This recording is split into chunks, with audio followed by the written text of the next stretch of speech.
Welcome to the Modern Classroom's tutorial on using Zoom to create instructional videos. My name is Zach Diamond, and I'll be walking you through the process.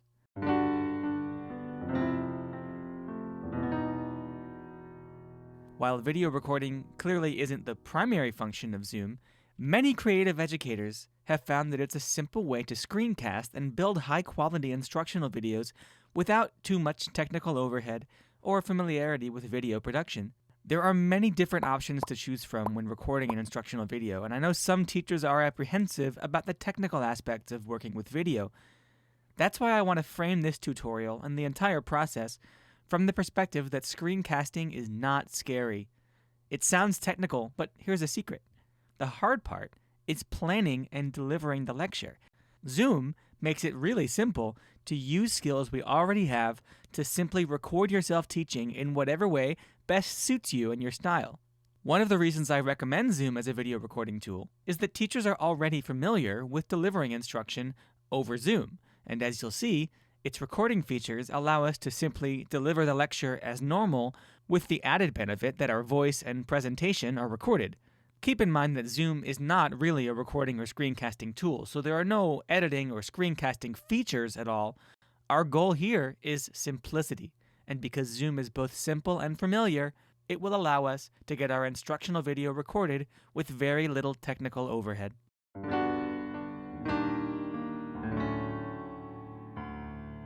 Alright, so you have your lesson planned, you have your presentation and materials ready to go, and you're ready to record. So let's hop over to Zoom's preferences to get our settings ready for an optimal recording. First, you'll want to set your audio input and output here. The most important setting here is the output, and you'll definitely want to use headphones. If you don't use headphones, there may be an echo in your videos as your microphone picks up and re-records any sound coming out of your speakers. You can avoid this by using headphones and having the audio go straight into your ears. The input is where you select the microphone you'll be using, and you can use either your computer's built-in microphone or the mic in your headphones. Either one will work fine with no ill effects in the recording. Next, head to the recording page in the settings to set your recording preferences and the destination for your video file. You'll be making a local recording, so you can disregard the cloud recording options. The first option here allows you to tell Zoom where to save the video file on your computer when you finish recording. Zoom defaults to its own folder. I like to set mine to my downloads folder, but this is a personal preference, and you can select any location you want. If you can't find your video after recording, you can always check here to see where it was saved, and you can even open that folder from here to access the video file. Thanks, Zoom. That's really helpful. For the rest of the recording settings, I recommend this configuration. I have only checked record video during screen sharing. Most of these options aren't necessary, although you could check this one, which says place video next to shared screen in the recording, if you want your face to appear during the screen sharing portions of your video. Now you're ready to record. Open up your personal Zoom meeting as you would for your class, and hit the record button down here. Be sure you make a local recording, don't record to the cloud. At this point, Zoom is recording video from your computer's camera or your webcam, most likely of your face. You could deliver your lecture this way, but we want to use our slides in addition to talking. So let's share our screen. When you see these sharing options, make sure to check Share Computer Audio so that if you play a video or anything on your computer that has sound, like maybe an audio file or a podcast, that audio will be captured in your recording along with your voice. Once you're screen sharing, you can deliver your lesson as you normally would. If everything you need is in your slides, just present them and talk through them as you would if the lesson were live. You can use Zoom's annotation tools to mark up your slides as you talk for an added bonus.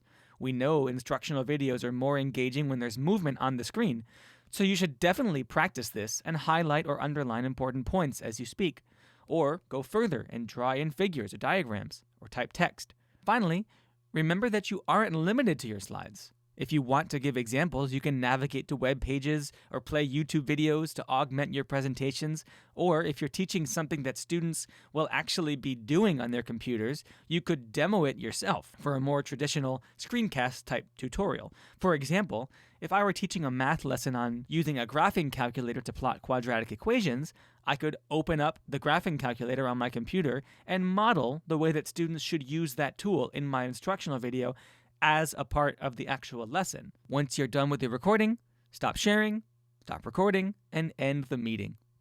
Zoom will automatically process the video and save it in the folder that you set before.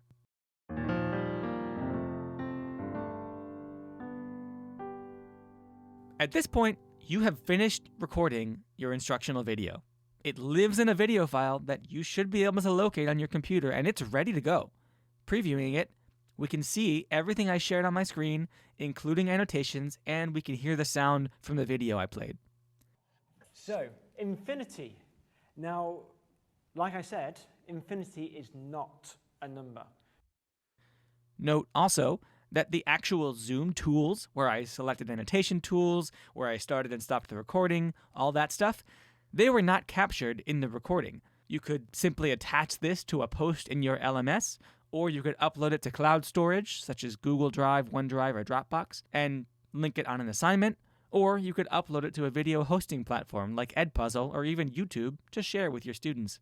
Now, while it's not necessary, if you're inclined to try your hand at some basic editing, you may want to trim the beginning and end of the video.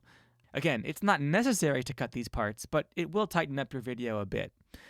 Zoom, not being a production platform, doesn't have any of these editing tools. It just spits out the file, but your computer has free tools built in for this kind of basic editing.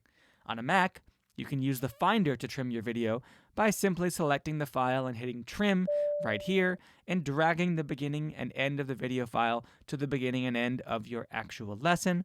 On a PC, open the video in the default Windows Media Player, click the pencil icon, select Trim, and likewise drag the beginning and end. Most video hosting platforms will also allow you to trim the beginning and end of your video.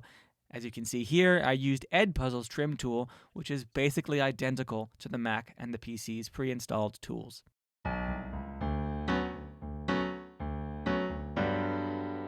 So thank you so much for watching and for all that you do as an educator.